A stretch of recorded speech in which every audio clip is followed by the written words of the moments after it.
this will break your heart. I'm never gonna hold you back. I'm always gonna have your back. So try to remember that. I hope you're happy. Good morning, beautiful people. Happy Wednesday, April 22nd, you were wondering. Yeah, that's kind of why I announced the days, so that we can keep track of them. Having a hard time most of the time. All right, our reading from Body, Mind, and Spirit. Our quote starts with a name I can't pronounce. Go figure. Miguel de Cervantes. He got the better of himself, and that's the best kind of victory one can wish for. During active addiction, we were truly our own worst enemies. No one could have harmed us as much as we harmed ourselves. We were on a collision course with death, self-destruction, and sometimes suicidal. It seemed we never got the better of ourselves. For most of us, the pain finally proved to be too much, and we began the first steps of change. At first, we desperately held on to any anchor we can find, one day at a time, praying for the help we needed. Gradually, though, we found we could master our self-destructive urges. We began to choose people, places, and things more carefully. We began to appreciate the world around us in a new way. We learned a new respect for our body, mind, and spirit. We learned we very much wanted to stay here and be a healthy, happy part of the world. We learned our weaknesses and strengths and how to be gentle with our fragile selves. Now, with the help of our higher power and our 12-step programs, we grow more confident and self-loving every day. Today, help me continue to grow in confidence and love. Well, that ties a lot of the things we've been talking about together, especially that meaty middle paragraph about starting to appreciate the world, learning a new respect for our mind and body and spirit, and getting past those first initial thoughts, whether it's, through the one day at a time and just getting through those urges. I had a lot of good information in there. I think that one of the best parts of the pandemic is that the casinos are closed. I mean, granted, I feel bad for the employees. I'm not wishing people to be out of their jobs, but it really gives folks that maybe have been on the bubble about quitting gambling an opportunity to kind of clear their heads if they were casino gamblers. Now, I'm not naive to the fact that if people want to bet, they can still bet without casinos being open. But I know my body and mind, I think, if I can remember right, of course the casinos were never closed when I was gambling, but I don't know that if I couldn't get to the casino, I would necessarily trade it off. But I didn't know about online betting and all that crazy stuff either back then. So who knows, maybe that would have been the case. But it was more just if I couldn't get there, I'd be planning my next trip there. And I think that, if we're on 30 days, 40 days, 60 days of them being closed, we have a lot more time to reflect about what we want. And it's been a conversation. I had asked the rooms a couple weeks ago, how does everybody feel? And I loved that, they were talking to me almost like I was a new person. They didn't, they don't know who I am per se. I was just asking as a generic way, and I must have asked it to give the impression like I was a little bit new or that I was struggling with it. And man, people were die hard. If you work your recovery, it doesn't matter, and do your step work and that kind of stuff. So people were pretty passionate about you can survive when they open back up. And it looks like the conversation is continuing, that, people are asking, are you nervous? And there's a lot of mixed opinions about, is it just applying your recovery program, whatever that is, we have an opportunity to work a little harder at our recovery. In most cases, if you're gaining time, if you're on the front lines and doing double shifts, probably not as much, but you don't have time to gamble either, I guess.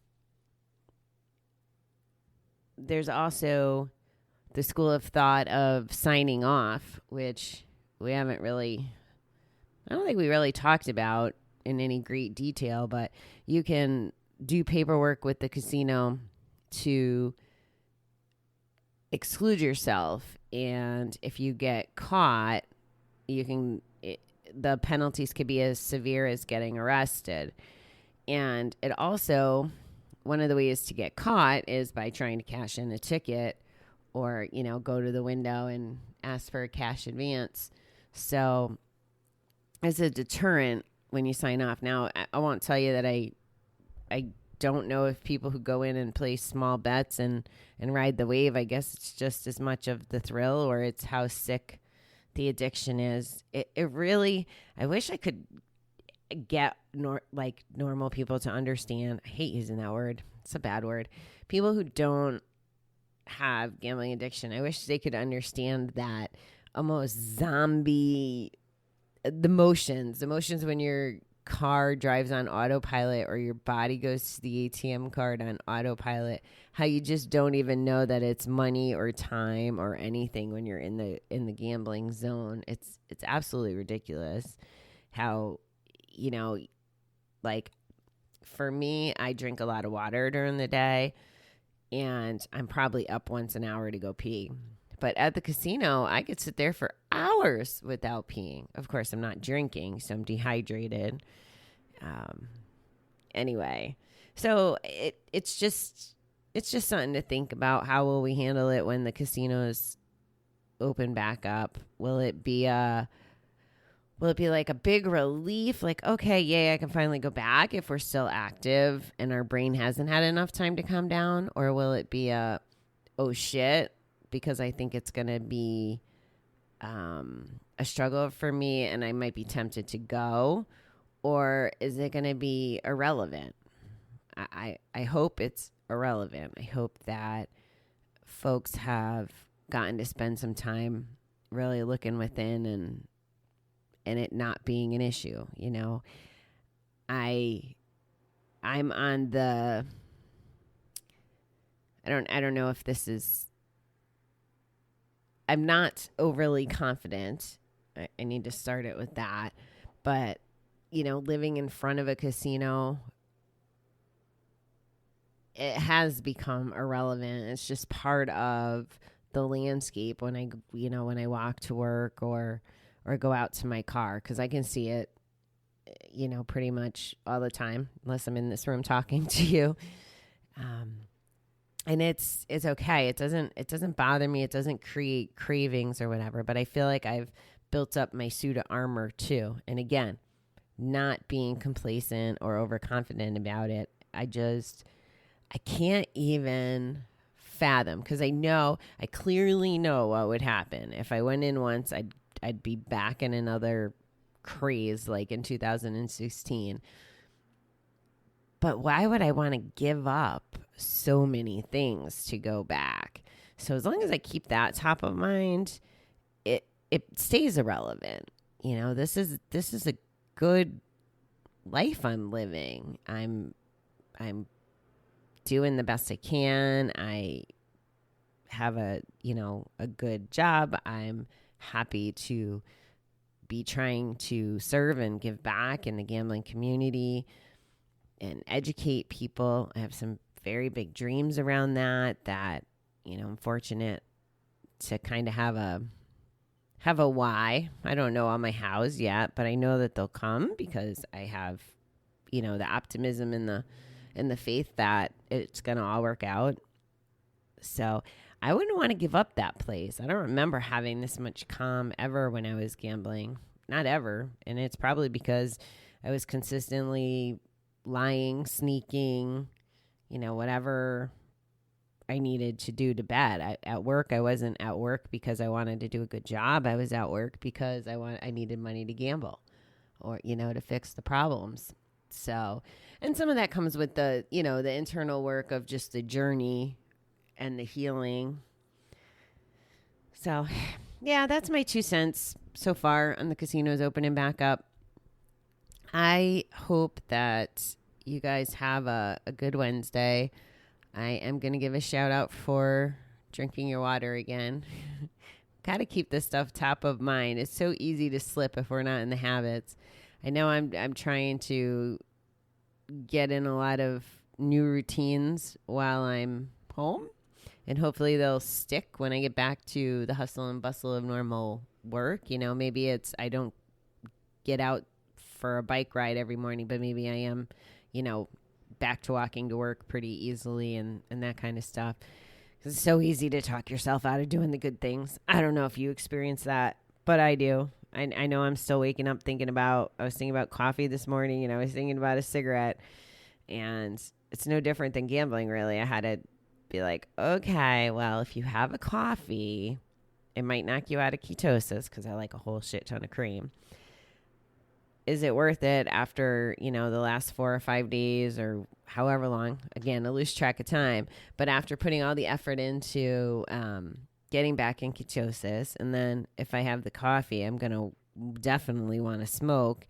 And do I want to now give up the amount of days, even though it's not, it's not years or whatever, but I have a little bit of time that I could be proud of that I haven't had a cigarette. I mean, I also want to get to the point where I don't have patches on and I'm not using the vape, but it's still no cigarettes, and it's progress, right? Progress, not perfection.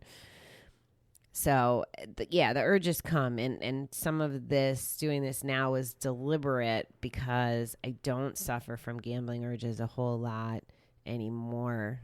And I wanted to make sure that I was really relating to what people might be feeling right now, and a lot of the feelings I think come from fear and money. Those seem to be the top 2 issues in mind. And I guess because I believe everything happens for a reason and the universe is going to do a good job, that I don't have that fear. I'm just kind of going with the flow. And then money, again, because I have my faith, I'm just like, all right, well, if I don't have money, I'll go make more. It's, I could probably, the way that I had grocery shopped prior, I probably could still live here for another 3 months without grocery shopping, just because I buy at these big warehouse stores and it's only for me. So things last quite a while. So I'm actually looking at the opportunity to, get through all this stuff.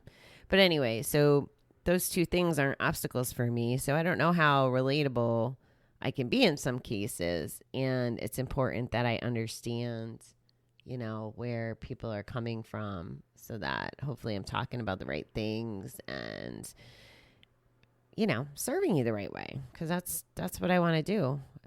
I definitely, benefit from talking to you every day and doing the podcast as a whole, getting to kind of chat with you and download. And like I said, it's almost like a journal for me, and it'll be interesting. I can't wait to see what, November looks like compared to last November. Anyway, growing and moving forward. So everybody have a fabulous hump day, and I will